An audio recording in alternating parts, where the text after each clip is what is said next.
Great. Yeah, I think we will make a start. So just for your awareness, everyone, I have just pressed the record button. Today's webinar will be recorded with the hope that it will be shared on the MLA social media channel. So if you would rather not be identified, please keep your cameras turned off. And you also do have the ability to remove your Zoom name if you'd rather not be identified. So today's webinar is presented by Meg Bell, Jason Stokes, Tom Sweeney and David Counsell. And we're going to hear about how to set up for success with confinement feeding. We will be capturing a small amount of data to help us with the planning of future webinars. So I will be launching 2 polls, one at the beginning of the webinar with 3 short questions, and then another one at the end with another 3 short questions, if you wouldn't mind participating. I'll just launch the first one now. The 3 questions will appear on your screen. If you wouldn't mind just filling those out, just about how many years experience you've got working in the industry, what's your role in the industry, and the state that you're joining us from today.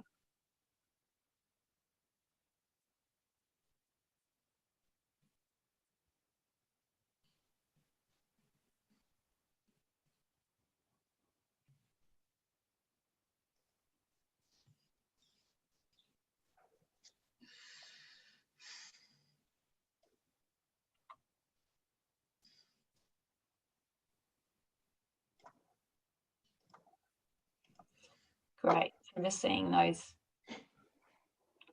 votes coming in now. Thank you for everybody that's participated in those. I'll just give it 3 more seconds and then I'll end that polling. Thank you.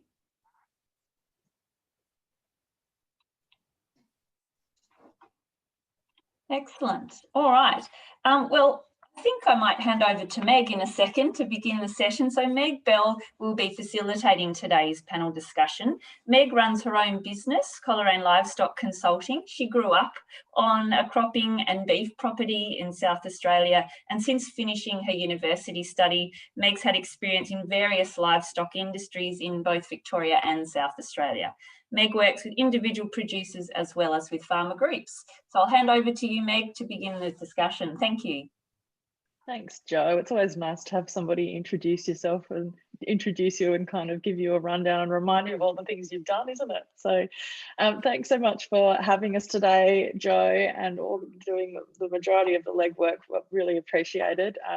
And a big thank you to the farmers who we've got sitting on our panel, who I'm going to introduce in a minute, for giving up your time to be here today. It's really fabulous to have you here. Before we get too far into it, I just want to acknowledge the traditional custodians of the lands across Australia on which our presenters and participants are located, and pay our respects to their elders past, present and emerging. So welcome to everybody, wherever you happen to be across Australia. So we've got 1 hour of time today, and I'm not going to beat around the bush too much. I'm going to introduce our panel of speakers. Now, they have been very diligent and prepared just a few introductory slides to show you all today as a bit of an overview of their farms and their confinement feeding. So I am going to pop those slides up and introduce them one by one. So just bear with me while I share my screen with you. And hopefully you can see everything there. So first up, big thank you again to MLA and Pinion for organising these sessions. Greatly appreciated in the livestock advisor community. I think it's wonderful to have this opportunity. And hopefully we can move through the slides. So first up, I'd like to introduce Jason Stokes from CJ Stokes and Son. Jason runs a merino, white Suffolk and cropping farm in the northern wheat belt of WA. He's been pretty active in industry development through hosting on-farm trials, vet student placements, and is part of the GRDC Geraldton Port Zone Grower Network. Jason's got lots of experience running a mixed farm in part of the country that's had a pretty variable rainfall in the last couple of years. So I think you'll probably get a lot out of his session today. So Jason, I'll hand over to you to start giving us an introduction. And would you like me to flick through to the first slide? Great. Okay. Yeah, thanks, Meg. That'd be great. Yeah, so yeah, my name's Jason Stokes. We farm in the Chapman Valley district in WA, just north of, yeah, about 30 k's north of Geraldton. On the slide there, we've just got a picture of the ag zones that are developed in WA. So yeah, where the buildings are in the middle, that's Perth. Where the sheep is, that's us. We fit into the H1 zone of WA, which says we should get 450 mils of rain. We haven't had that for a very long time. We're currently working on mid 250s for growing season rainfall and 350, 360s for annual rainfall. Geraldton's our major service centre and our port for our grains. Most soil types we work on are red sandy loams to clay loams. pH is a 5.5 to 6 in the topsoil and about 4.2 in the sub. Pretty undulating country broken by drainage lines and rocky outcrops. Yes, I guess we're a Mediterranean environment. But we generally get our seasons kicked off by an interaction with tropical rainfall. So it's quite warm early in our growing season. So 2018, we had 268 mils for our growing season. So it was a decile 3 rainfall year, but it was our most profitable year on record. Yeah, partly due to the high prices, due to the woes of fellow growers in the east, and our yields were really high. All of that rain the timing was impeccable. So, and it was a cool finish. 2019 we had 250 mils, but unfortunately we got 230 of that in 3 weeks, in the end of June and first week of July, and that made everything cold and nothing wanted to grow, and we only had 30 mil for the rest of the season, which gave us our worst ever financial outcome for a year. So far this year we're sitting on about 275 mil for the growing season. It's looking like a good solid average at the moment. We only just started harvest yesterday, so just picking up a bit of canola at the moment. And I guess that we're only farming 15 k's off the coast, so that sort of protects us from heat extremities to an extent. Our summers aren't quite as harsh as further inland, and our winters we don't risk the frost events that those further south and further inland do. We can move to that next slide, please, Meg. We're managing 5,200 hectares, winter cropping about 3,800 of that, and on the balance we're running a merino dominant flock, 6,500 ewes. Of that 6,500 ewes, 900 of them are contract managed on behalf of an investor that's that we're working with. But we're targeting a 100%, 106% weaning from our ewes joined. We did have a brucellosis incursion last year, so we got knocked around a little bit on that, but it looks like we've got on top of that pretty quickly, and hopefully we'll move forward. Feb shear, April lamb for our crossies and May for our merinos. I guess we are using confinement feeding so that we can get sheep out in the paddock on green grass like we've got in the picture there as soon as possible, get feed up and away and get it going. Our system does probably vary a bit from a lot of others in that our sheep actually get confined in, you'd say probably from February through until April, and then we'll start putting stock back out onto dry feed, and then they'll be moved on to grazing cereals to encourage pasture production from then on. So that's me. Great, thanks, Jason. And next up, we've got Tom Sweeney from Jigsaw Farms. So Tom manages the sheep and cattle property in the Western District of Victoria. Tom's got over 30 years experience managing livestock, and hopefully he's going to bring some of that 30 years of experience for us today so that we can learn from him. So I'll hand over to you, Tom, for your introduction. Okay, thanks, Meg. Hello to everyone. As I said, I'm Tom Sweeney, managing basically Jigsaw Farms, which is a family-owned property by Mark Wooden and Eve Cantor. We're situated, as I said, in the Western District of Victoria. We're running kind of up to an excess of 50,000 DSE over almost 3,500 hectares. Basically, our pastures are dominant in Phalaris, fescue and clover perennial species. And basically, the farm operation, we run a fine wool merino sheep and a prime lamb operation, which accounts for about 80% of the business. Also, we're operating approximately 600 head Hereford Angus cross cattle operation, which basically kind of works very well in with the sheep side of things for pasture management and worm control as well. So it's a very, very good sort of kind of runs very good side by side. Also, we're probably about 19-20% of the properties planted down almost 650 hectares to hardwood species of trees, which half are basically for high-end value saw logs and then half are for permanent revegetation. Shelter belts and revegetated waterways link vegetation and boost productivity of the pastures and livestock, also for biodiversity and carbon. We've been carbon neutral since 2011, which is, it's a fairly high accolade, I reckon, to have, basically over the farm.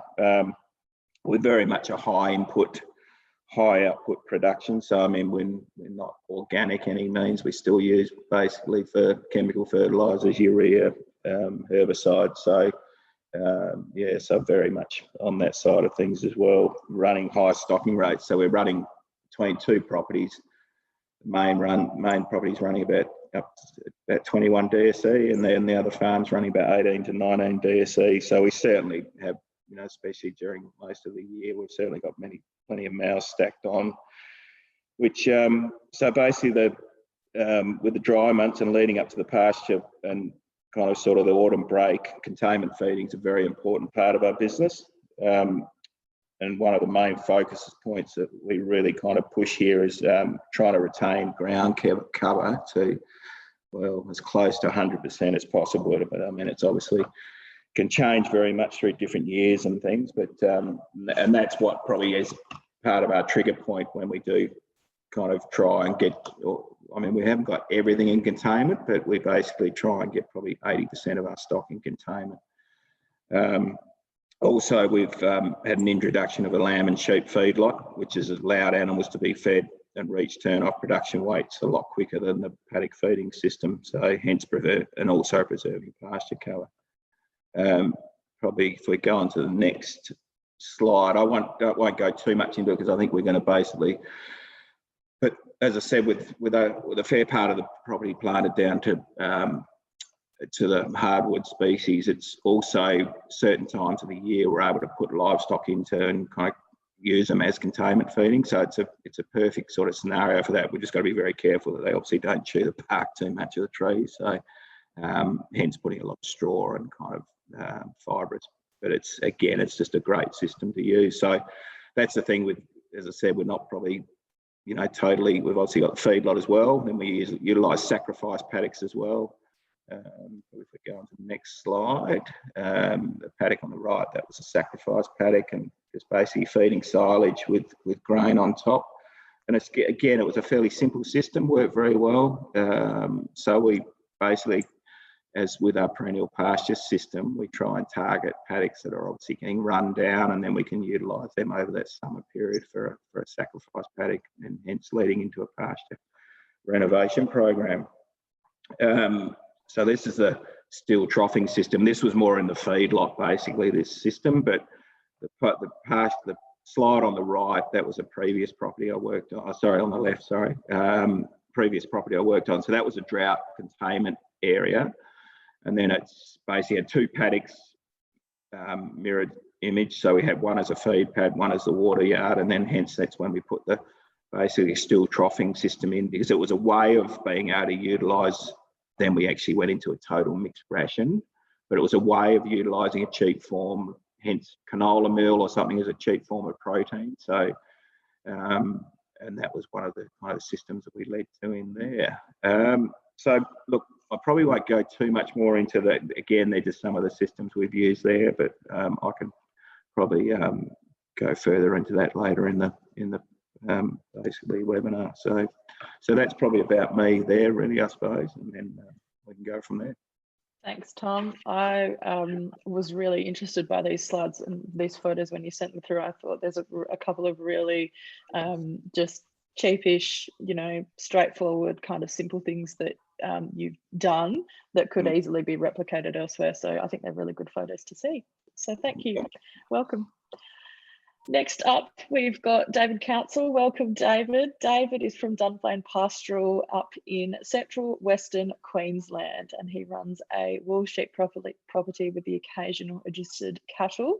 David's area is in severe drought at the moment, but he, I'm sure, from what we've already spoken about in the past, is going to give us some really good tips on how he has gone from not containment feeding to very much succeeding in containment feeding. So welcome, David, and thanks for being here.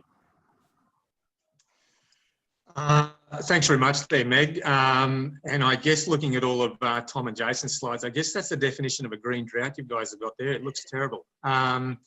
To give you a bit more of a serious background myself, I spent about 7 years with the McKinnon project down in the University of Melbourne in Victoria. So I learned a little bit about some of the skills that you guys have got, and came back up to this part of the world about 12 years ago to Western Queensland, which is all native grasses, low stocking rates, and a long way from markets. So closest abattoir is probably about 15 hours away. A traditional wool sheep area, probably because we're just too far for crossy or prime lamb operations, and we're a bit traditional in the sense that the Dorps and the Damara type animals haven't got up here. And very few people have any background or knowledge about grain feeding. So I left Victoria, did a number of other jobs, came up here and ran into a fairly serious drought. And it was at a point where the discount for Queensland sheep was well and truly being applied on Auction Plus, and it had a lot of sheep that really couldn't be sent anywhere. Grain prices were pretty low, and a phenomenon of our environment is that the low quality pastures are such that a lot of the times in our dry period, which is sort of like July through to the opening monsoonal rains of, say, November, December, you might have a lot of feed, but it's such low protein quality that animals lose a lot of weight. And so you're joining sheep that are in condition score 1 and things like that. So I'd already started to put a bit of infrastructure into place, ran into a fairly serious drought. And so in 2018, I mean, I just kept reading all these things about drought feeding and went, I've actually got to go and do a feedlot, which is unheard of in our part of the world.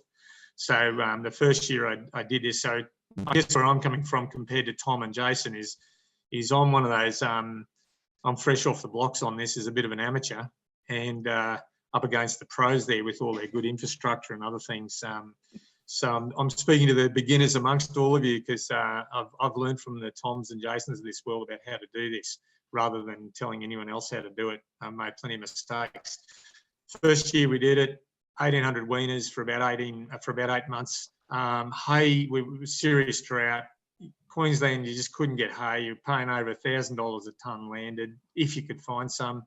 Our part of the world, no one feeds, so you've got no experienced farm labour. So you've got to learn to make all these mistakes yourself, particularly all the animal health problems that you read in all the, you know, the AWI manual about confinement feeding and all those MLA publications. They're so well written, and everything that happens in the animal health section happened on my farm. So I got to find out about higher mortalities, and so we had a little bit of rain in 2019, so we could let animals go. We had extremely low stocking rates, so the animals we didn't need to do any confinement feeding. So I'm back in there in a serious way this time round. And for me as a local farmer, I guess this time I'm really having much more, the market's changed completely from sheep being worth 20 bucks if you could get that for them, to now sheep being worth, in our part of the world, 120 bucks. And so all of a sudden production feeding is a whole new, it's a whole new game in town. Still got plenty of DSEs sitting out in the paddocks because of the dry matter and other things, but we've locked up a lot of sheep. And so if you take to the next slide then, Meg, that'll, so our part of the world, major problems with wild dogs. And so that's a laneway up to the yards there. And one side of it is, so I built all the spokes to the wheel before I built the rim of the wheel to exclude dingoes, because I couldn't get the neighbours to go on the fences. They're expensive, dead things. So there's some fences there. And so I just ended up with laneways in a part of the world where no one uses laneways, because we hadn't got onto that idea either. And so I've just parked sheep just down from the yards in the laneway. And if you go to the next slide, we just feed over the fence. In the past, the fed on the ground, you know, had all those teething problems of Queensland. You've got a lot of different grains available, and you know, when you're buying on a cents per kilojoule and megajoule, what are you going to use? One thing that we've got in our favour is miles and miles of the pulse grains. We don't get lupins, we get a lot of faba and chickpea and other things like that that are break crops for the sort of northern cropping people, and they're often priced fairly okay. And there used to be a lot of sorghum, and it's only about 3 hours away. So fed a lot on a really soft friable ground, and used to worry about grain going into the ground, so putting mats down. Change the slide there. Yeah. And if you just change the slide. And so that's what the sheep look like. So they're doing fairly well this year. Merino lambs, and you know, for our part of the world, you can just shove anything in. The grains, lactic acidosis or grain overload, is not half a problem with, particularly with sorghum, and so we use a lot of that. It's a poor man's white cereal grain, but it's cheap, and it's cheaper, and it's readily available. And so that's the type of feedlot that we run. Way too many animals, of course, for all those that read their notes, but we managed to keep those little fellas alive, and they're looking fantastic. So if we turn if you go to the next slide.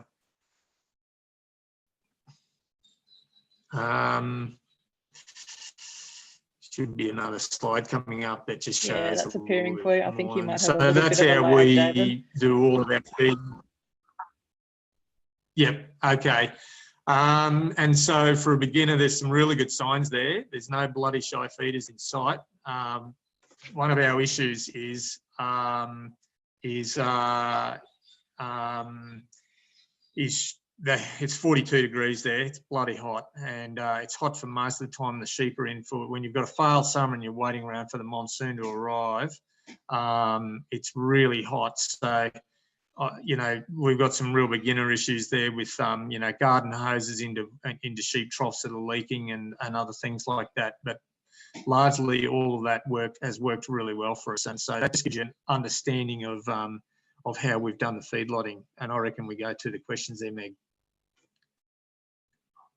Thanks, David. And I've just popped Jason's, Tom's and David's contact details up there. They have all said they're really happy to talk to anybody outside of this session. So take a screenshot or write it down or take a photo with your phone, and you can get in touch with them. And look, I think you'll get a copy of these slides, or at least, very least, the contact details after this presentation anyway. So with that, I'm going to start our questions, everybody.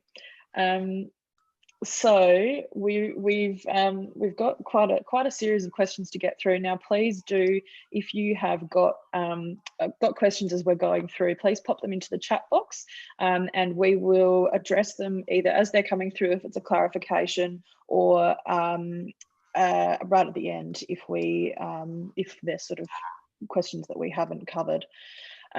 So to start off with, and we've kind of already talked about a little bit of this, but Tom, I might go to you first of all. Can you tell us kind of where you came from in terms of containment feeding and how you got to where you are now?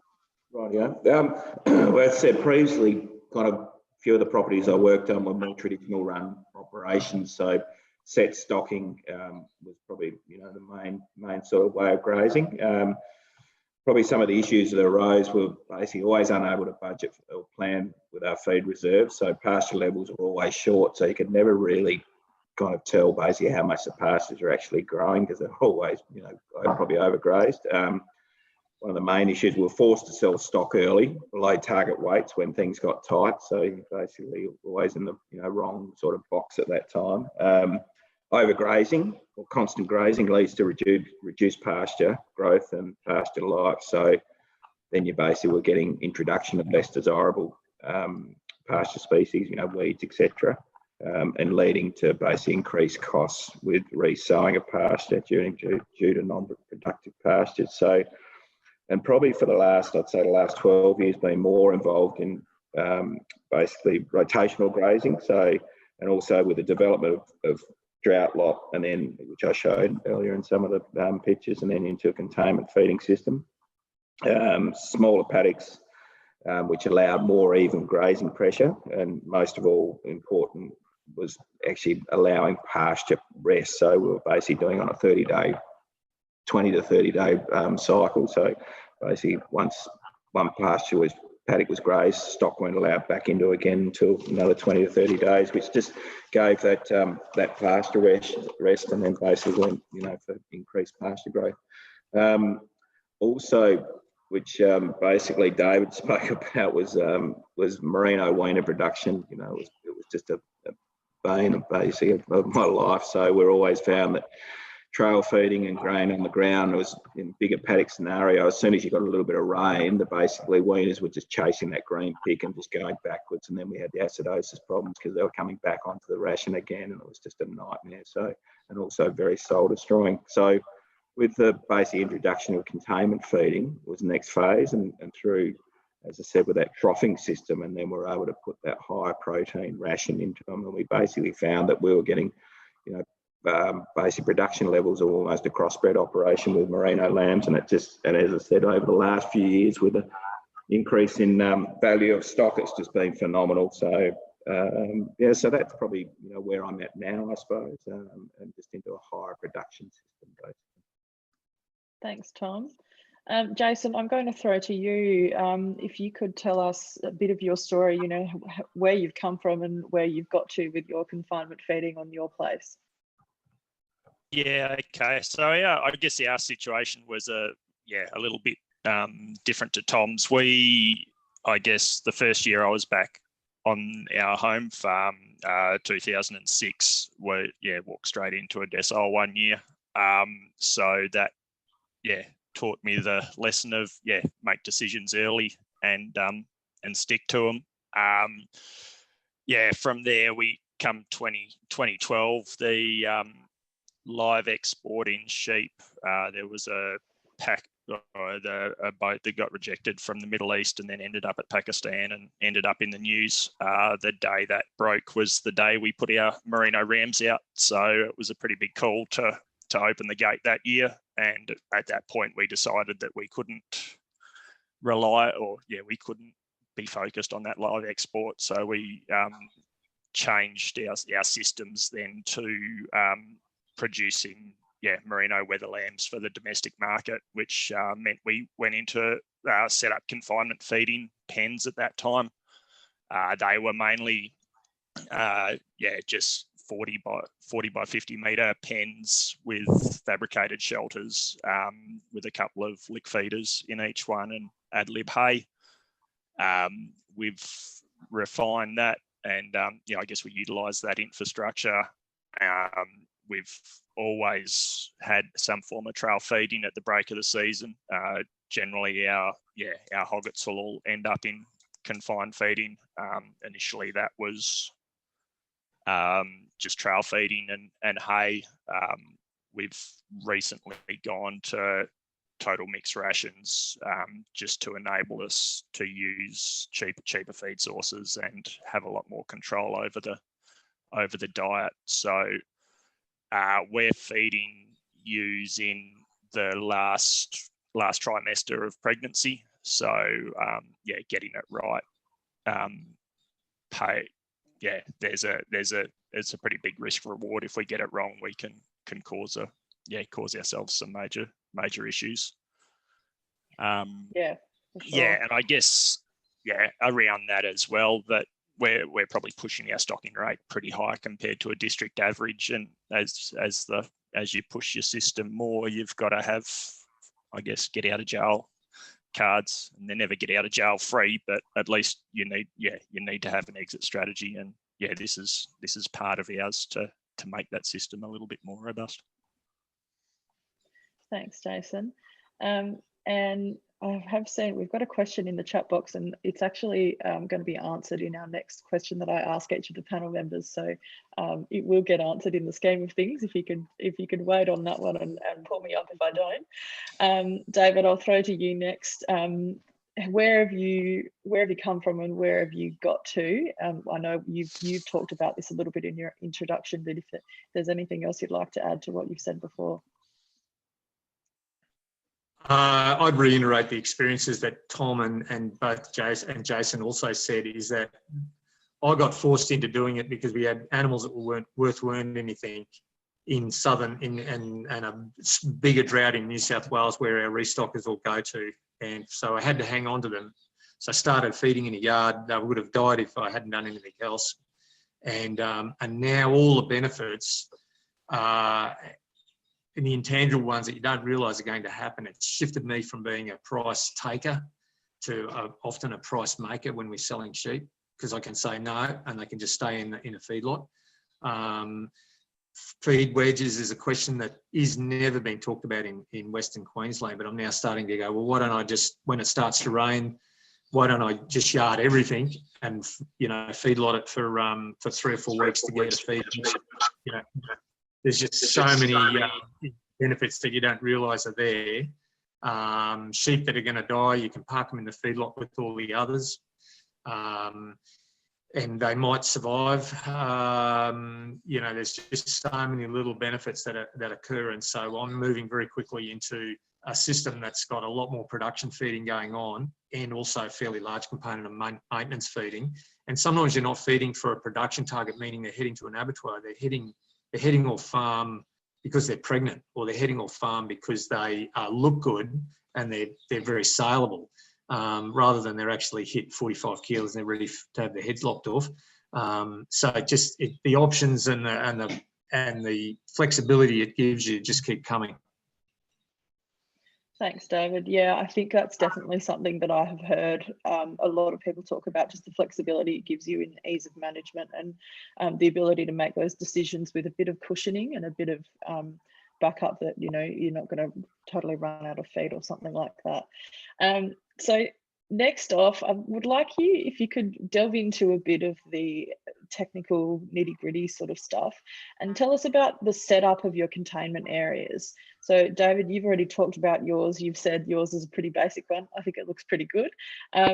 So, why did you choose to set them up that way, and what things did you consider when you were building the containment areas? And one that I'd like you to address is, are you using shelters in your pens as well, which is one of the questions that's come up. So David, I might go back to you to start off that question, if that's okay. They were allowed the first year to go into the yards where there's some shade, and they killed all the trees. So we don't give them a shade option at the moment, and it's the bane of my existence to come up with a cheap solution for that, and also get the time to build the things to do it with. And the other thing that we face a major risk when you've got a lot of sheep sitting on black soil in the monsoonal area of Queensland is that if you can get 6 inches in 6 hours, you can kill a lot of sheep really quickly, particularly if they're only on a maintenance ration, they're fairly light or they're weak. And then you can't get down there to let them out because they can't move through the mud. And if the wind blows, feedlot, my thingos need a major revamp. They work well, they look okay in the photos, but I need to do some major changes there to have more, and that's what my future is. This is such a beneficial thing, is to come up with a better layout of where we're going to be putting our confined feeding spots. One thing about our farm is we're right on the highway, and a lot of our yards are right where the general public can see them, and I'm concerned about public perceptions of animals being locked up. And the wind of criticism is every now and then a little bit of someone will say something and I know there must be a lot more being said behind my back. So I am a bit worried, and I'm lacking opportunities of near the house, minimal travel from silo to feedlot, all of those things. Easy to get trucks in to get them out if you are trucking out of your feedlot, all those things. I've got quite a few logistical issues which I haven't quite solved just yet. Sounds like it's a work in progress. I might have to come back to you in another 2 years' time. Yep. Tom, I'm going to go to you next. So can you tell us about the setup now? You know, you may have had containment areas set up at Jigsaw when you got there, but, you know, were you part of setting any of them up or refining them in any way?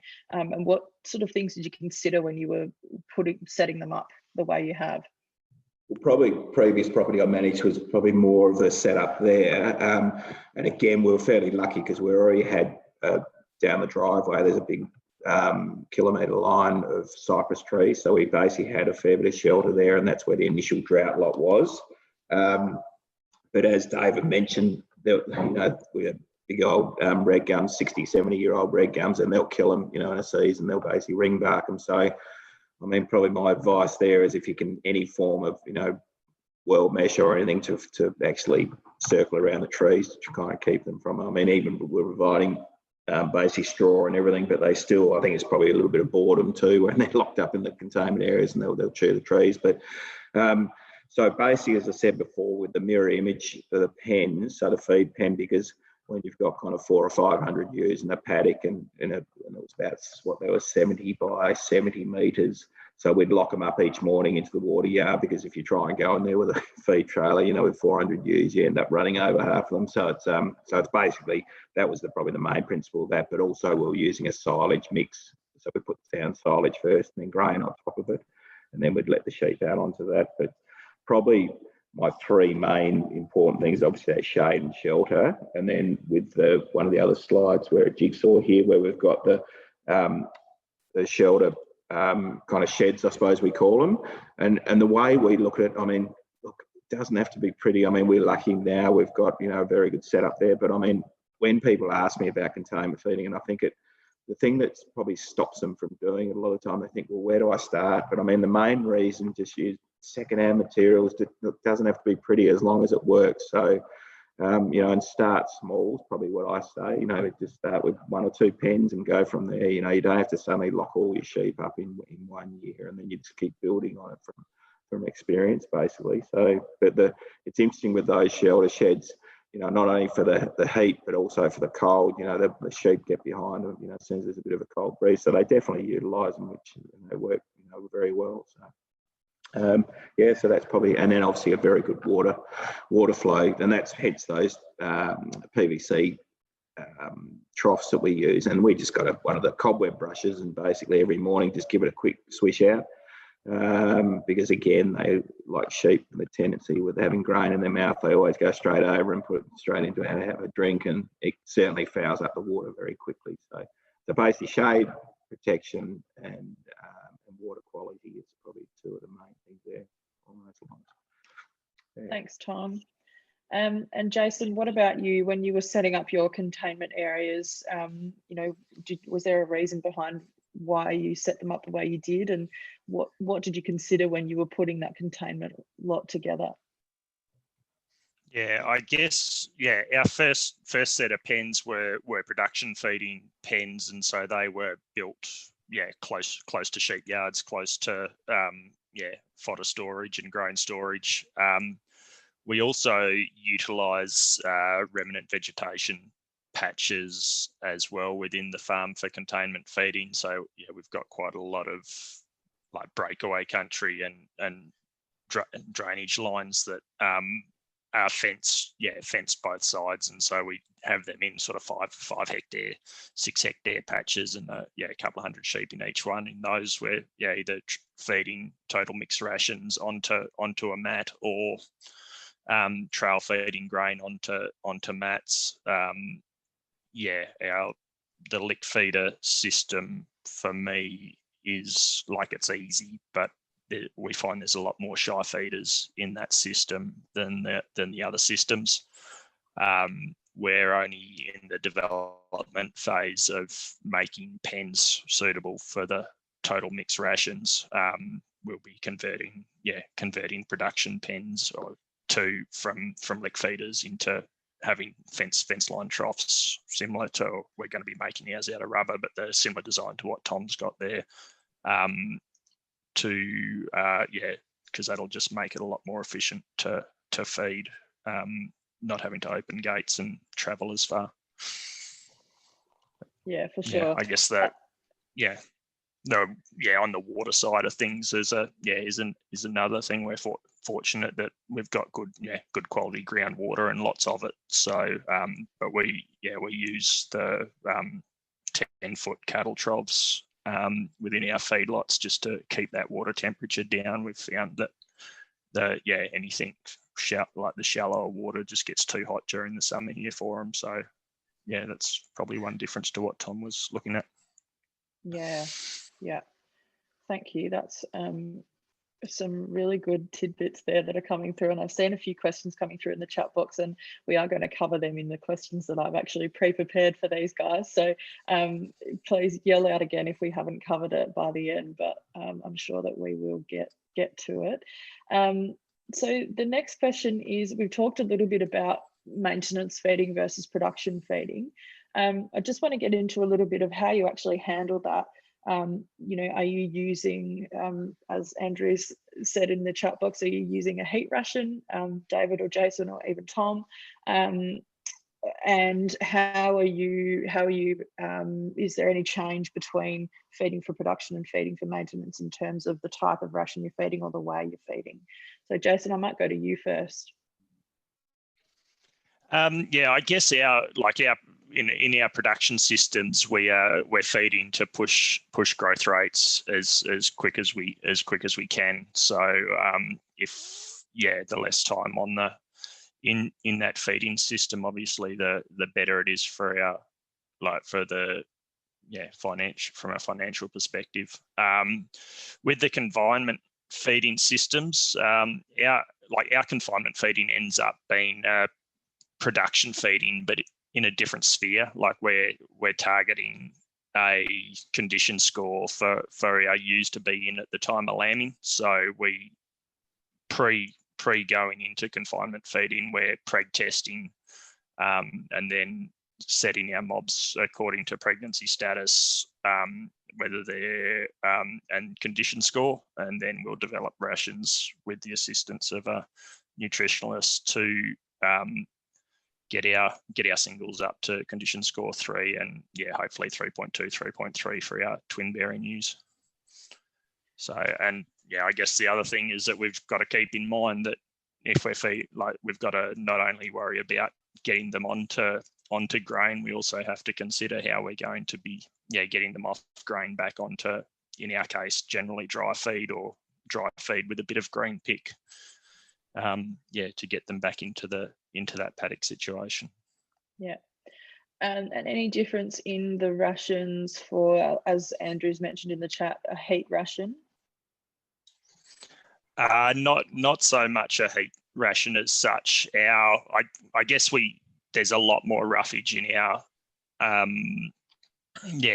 confinement feeding rations. We're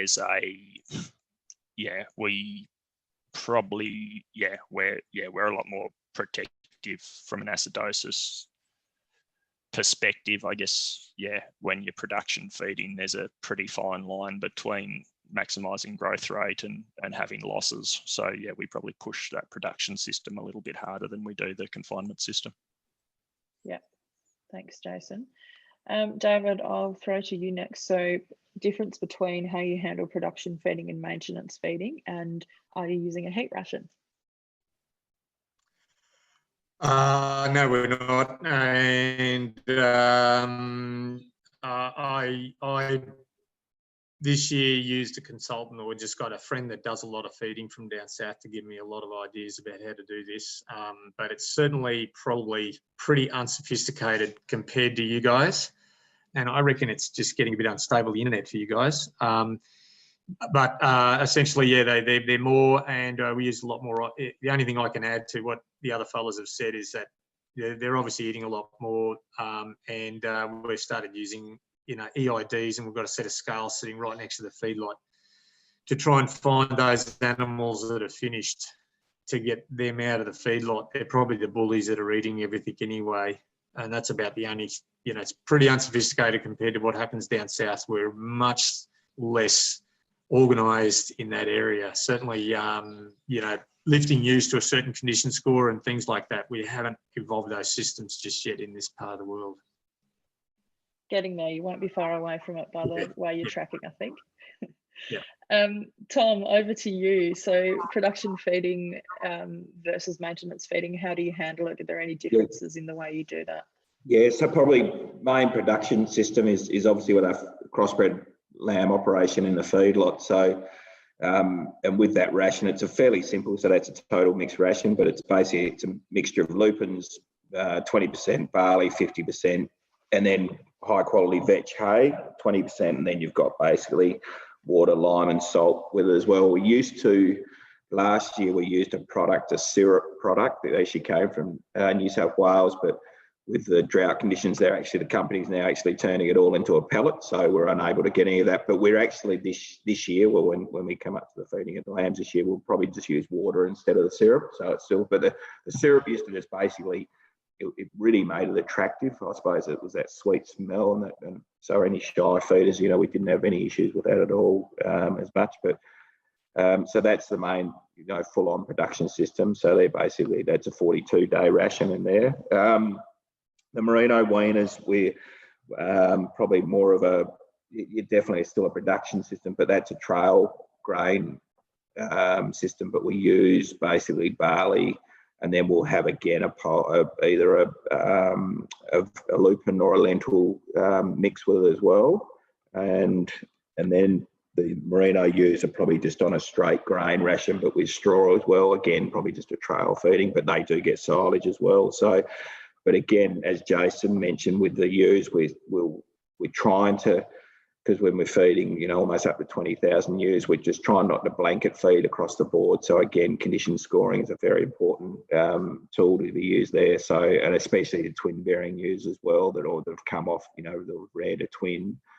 They're obviously more on the kind of radar to get back up to that joining period again, and then closer to that, we join middle of March. So getting closer, probably 2 to 3 weeks, we'll introduce a lupin mix to again get the ewes cycling, pre-rams going out as well. So they're probably the 3 main rations we use here at the moment. Yeah, thanks, Tom. And I'm going to stick with you for the next question because you're the only one that's doing it at the moment. It's a question around containment feeding of cattle, and I think we've talked about this previously. I think we don't hear of a lot of people who are containment feeding cattle for, getting a feed wedge or just doing it as a rule to conserve fodder at any point in time. I'm inclined to think that there's possibly room for that in lots of cattle operations. So Tom, I know you guys have been doing a little bit of feedlotting on farm. Can you just tell us a bit about that setup and what are the things that are different between your containment feeding pens for your sheep and the containment for your cattle? It was actually the previous property I managed that was the feedlot, but we're actually looking at setting up probably a similar setup as well.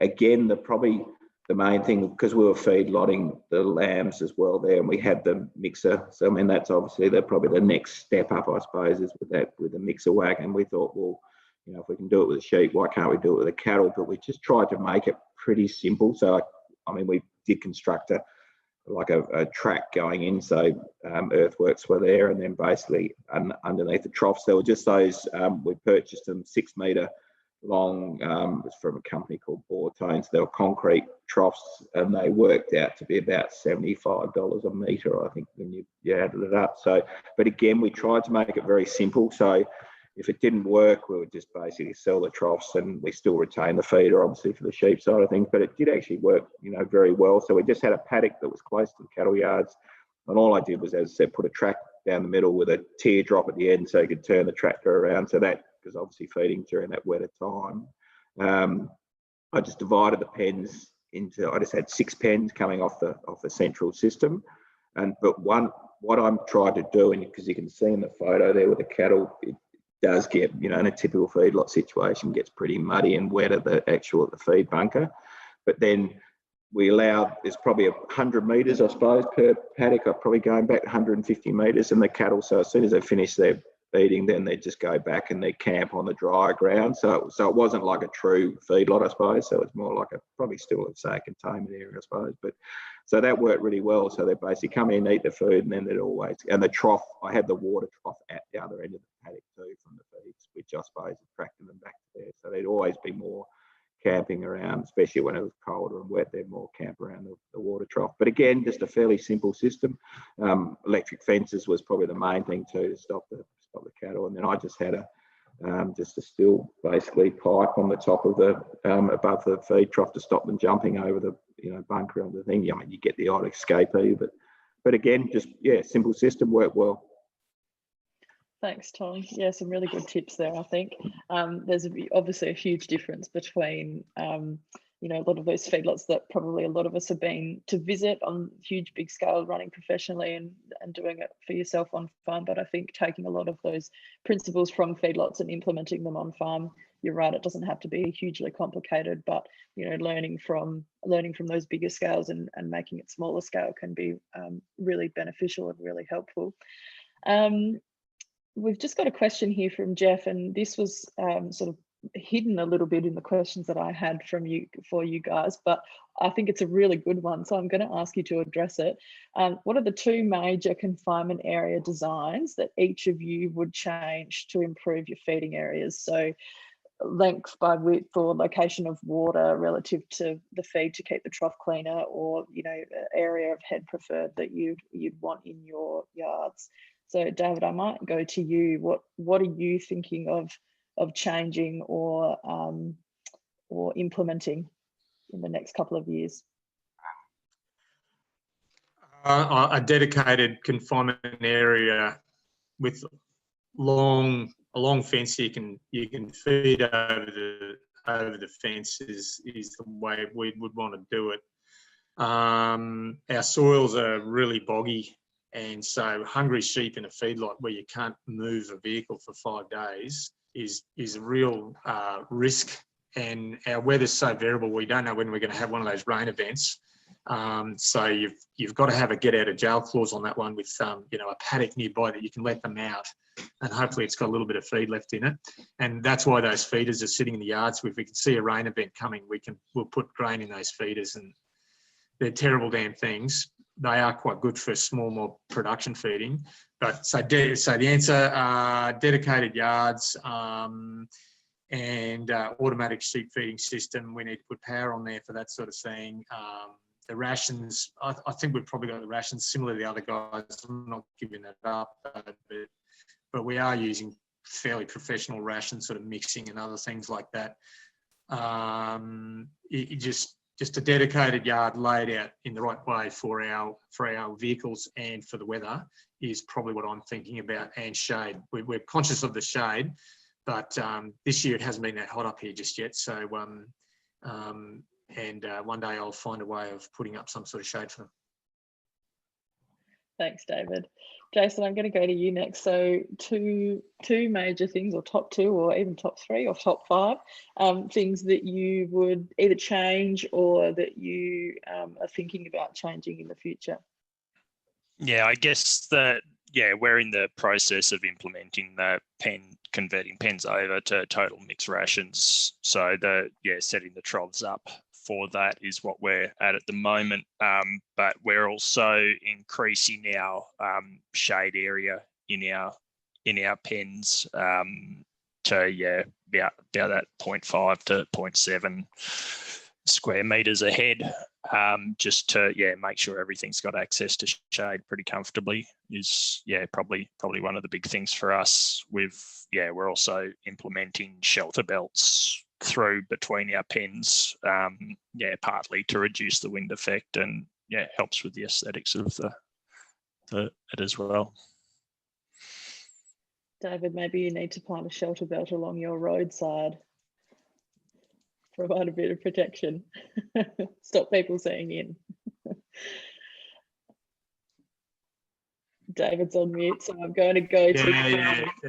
Everything grows very slow up here. So, yeah, that's right. We don't get trees. We'll do it with tin. Yeah. Yeah. Tom, over to you. So two top things you would change in your confinement design. Probably, Meg, the main one would be when you look back at that slide with the two troughing systems are still troughing. The one on the left was the previous property, and that's what we worked really well. So just having a big long, if you can get a big long trough, because the new place I'm at is, I mean, it's basically with the design of the pens, they kept adding on to them. So they're a lot of smaller pens. And then when you're feeding, so it's a lot of zigzagging in and out, and it's just restricted the size of the feeder we can use. So, I mean, I think the newer mixers now have actually got a rear steer, like dual axle, so they're apparently a lot better for turning tight corners, but that's probably one thing. So it just, but again, it's just, you know, that's probably my personal preference. Probably the other thing would be, yeah, mate, look, there's a little bit of smell that comes off the pens during the feeding season, and that's quite close to the houses, I suppose. So, but again, that's probably because of the closer to the feed source, so that's probably hence why. But just drainage is probably another important thing, you know, having it basically set up. So again, you know, if you did get a big rain event, that the pens can drain it relatively easily. Thanks, Tom. And we are almost out of time. So I am going to say thank you very much for joining us, to our panel guests and to everybody else who's in the room. Joe has got a little poll for us to all complete before we go. So if you could stick around and do that, that'd be great.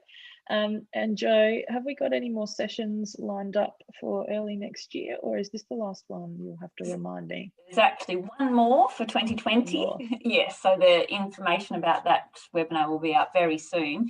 But I have to say, if there's any silver lining to a COVID pandemic, being able to gather with 3 different producers bringing their expertise from very different production regions from around Australia, this has to be, I thought that was really great to hear those insights, and set aside an hour of our time, and the livestock advisors in the room now have, I hope, lots of tips to take back to their clients that may be thinking about containment feeding. And to Meg, thank you so much for the insight that you bring in drawing out those important points. So thanks very much. Pleasure, and thank you, everybody. So I'm just going to share my screen very quickly. Keely is on the line from MLA, and we just thought we would share with you a quick update about MLA Creative Commons license. Keely, over to you. Thanks, Joe. So I just wanted to let everyone know that MLA has made a lot of our extension materials available through Creative Commons.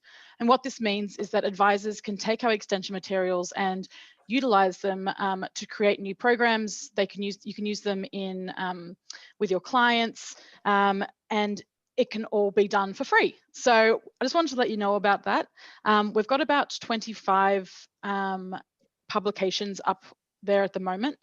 The Creative Commons license website can be found on the MyMLA, or the MyMLA website, sorry, if you go to Extension Training and Tools, and have a look through there and see what's available, and utilize them for your own gain.